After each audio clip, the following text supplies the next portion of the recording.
Bonsoir à tous, bienvenue dans cette édition du soir sur BB24. 5 ans après le lancement de la campagne nationale Tolérance zéro au mariage des enfants, les acteurs de la chaîne se sont retrouvés pour analyser les résultats et faire de nouvelles projections, le compte rendu dans ce journal. On s'intéresse également dans cette édition au scoutisme, un mouvement dédié aux jeunes et qui leur permet de développer le caractère personnel et leur esprit d'initiative pour qu'ils deviennent de véritables citoyens. Les innovations à l'Institut national de technologie industrielle de l'Okossa vont désormais être financées. Ambroise Oussougan va nous donner plus de détails sur le projet Genève dédié à cette cause.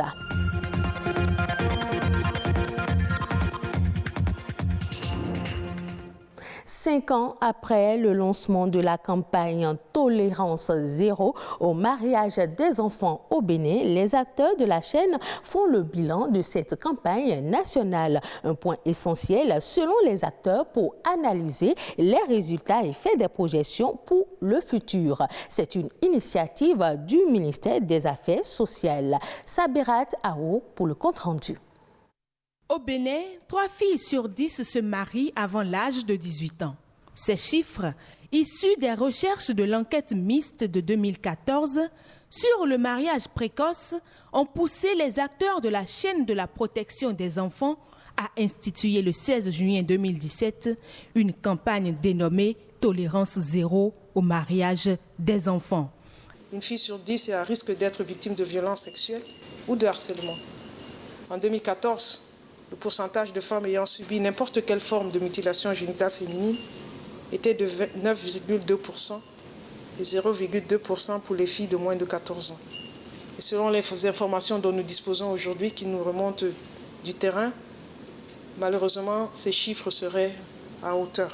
Lorsque nous avons réalisé les 2 autres études complémentaires pour expliquer le phénomène, nous avons vu qu'il y avait une forte pression sur les parents, que les filles, notamment, n'avaient pas la possibilité, n'avaient pas de recours pour refuser le mariage, qui avait comme un silence coupable de tout le monde. On voyait, mais on ne disait rien.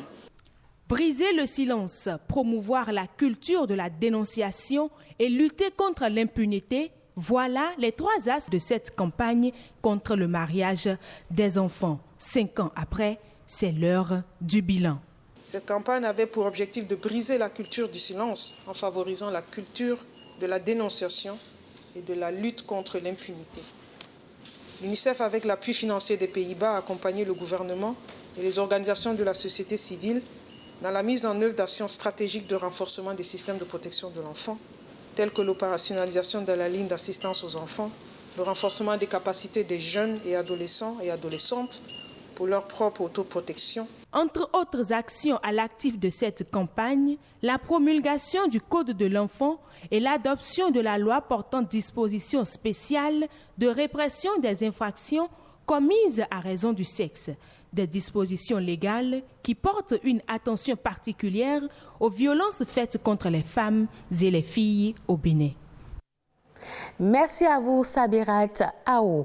Dans le monde entier, les scouts témoignent de leur engagement, du devoir de service qui en découle et font hommage à leur fondateur. Le scoutisme, une école à la rencontre au-delà des différences. C'est un reportage de Ézéchiel Rampé et Ulvaïus Balogun.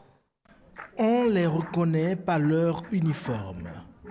Chemise, manches courtes ou longues selon les grades, avec des épaulettes, foulard noué au cou, corroboré par un insigne à fleur de lys, à 3 pétales et entouré d'un cordon. Eux, ce sont les scouts. Un mouvement pour les jeunes et par les jeunes, fondé sur le bénévolat et ouvert à toute croyance. Lorsqu'on rentre dans le scoutisme, on apprend la vie, avec tout le mécanisme complexe de la vie. Le scoutisme vous prend, vous aide à mieux vous comporter dans la société, vous donne les outils de base qui vous permettront de mieux vivre en société et vous conduit jusqu'à l'âge adulte. Né de la volonté de Baden-Powell de mettre chaque jeune au centre de ses apprentissages, le scoutisme donne l'occasion aux jeunes de développer leur caractère personnel et leur esprit d'initiative. Et cet apprentissage commence ici, lors des camps scouts.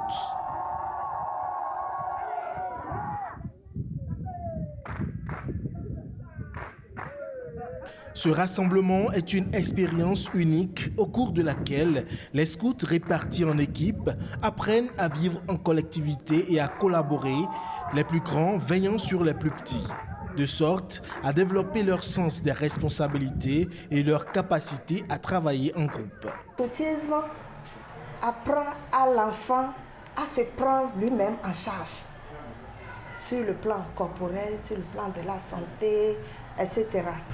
Le scout s'engage à aider son prochain en toutes circonstances et en tout lieu. Il y a une valeur vraiment importante au scoutisme, c'est le service. Tu ne peux pas dire que tu es scout si tu ne sers pas l'autre. C'est la première marque de visibilité sur le scout, c'est comment il arrive à apporter un service à son prochain.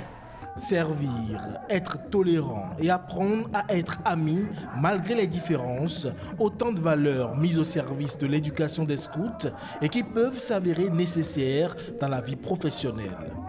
Je peux dire que le premier boulot que j'ai eu, si je n'avais pas fait de scouting, ça m'aurait été compliqué. Parce que j'étais très jeune, diplômé, je n'avais aucune expérience, mais c'est comme ce boulot était dans la protection des enfants, de l'accompagnement des enfants, et puis leur démontrer que j'ai de l'expérience. Étant donné que ça me faisait plus de 10 ans de temps où j'encadrais des jeunes.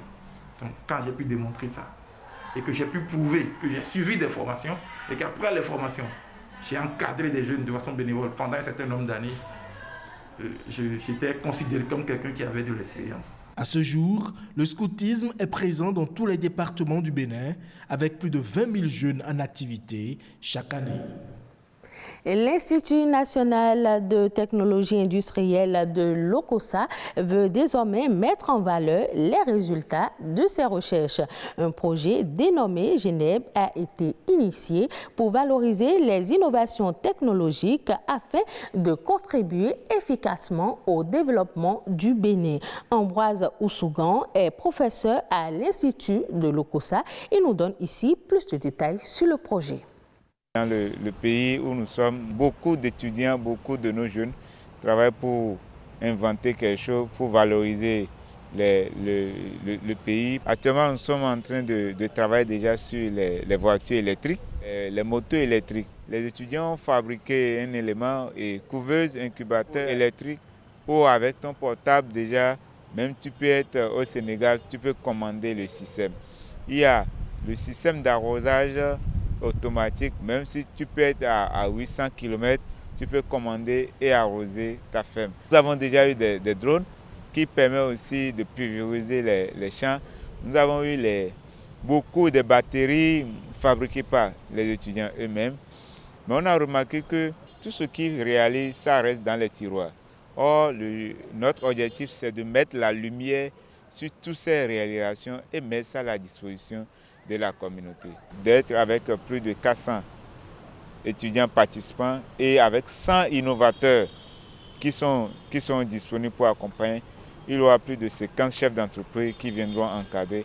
Dans le cadre de la valorisation, il y a les chefs d'entreprise qui travaillent, qui viendront payer, qui viendront prendre en charge ce que nous voulons faire pour voir. Parce que le jeune n'a pas grand moyen pour faire une production à grande échelle. Alors pour aller vers une production à grande échelle, il faut rentrer dans le système d'entreprise. Et en d'autres termes, nous sommes très sûrs que ça va permettre aux chefs d'entreprise de trouver leur part et d'accompagner les jeunes dans un partenariat gagnant-gagnant. La pépinière est en train de se développer en matière d'innovation.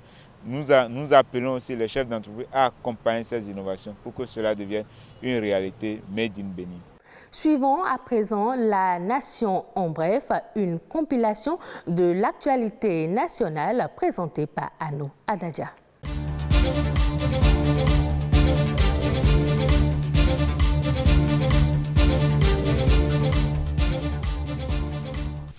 L'expérience béninoise de la cantine scolaire fait des émules à l'international. La première vice-présidente du Bénin, invitée à Rome, lors de la réunion du Radisson Blu, a exposé à l'assistance le modèle du Bénin, une initiative du Programme alimentaire mondial pour l'Afrique de l'Ouest et du Centre. Remise de chèques aux personnes affectées par les projets de construction du marché de gros à Abomey-Calavi et du site économique spécial de Zé. Elles ont reçu au total 41 chèques d'un montant de plus de 2 milliards de francs CFA. Pour les bénéficiaires, cette remise de chèques est un soulagement et la preuve de ce que le gouvernement est soucieux de leur réinstallation rapide. Bénin, nouvelle frontière des marchés émergents, c'est le thème cette année du Forum international des investissements au Bénin. Les investisseurs et les acteurs du secteur privé ont échangé sur des projets innovants et d'investissement pour faire des partenariats enrichissants et fructueux. Briser le silence, promouvoir la culture de la dénonciation et lutter contre l'impunité, ce sont sur ces 3 axes majeurs que la lutte pour la tolérance zéro du mariage des enfants a porté pendant 5 ans. À l'occasion de la commémoration de l'édition 2022 de la Journée de l'enfant, il a été organisé un forum bilan en vue de sensibiliser contre les pratiques néfastes envers les enfants. Selon les statistiques, 3 filles sur 10 au Bénin se marient très jeunes avant l'âge de 18 ans. Une révélation de l'enquête mixte menée en 2014 par les acteurs de la communauté et qui rappelle la nécessité de protéger les enfants.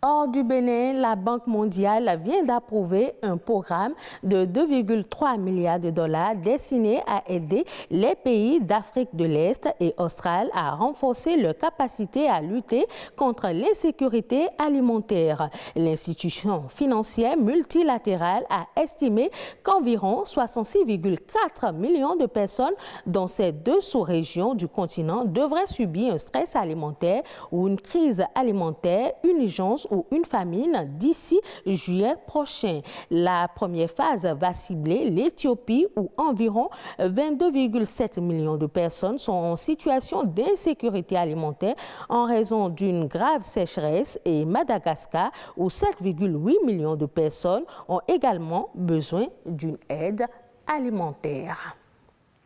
Ainsi s'achève cette édition. Merci de l'avoir suivi. Retrouvez ce journal sur le site de l'ORTB, www.ortb.bj.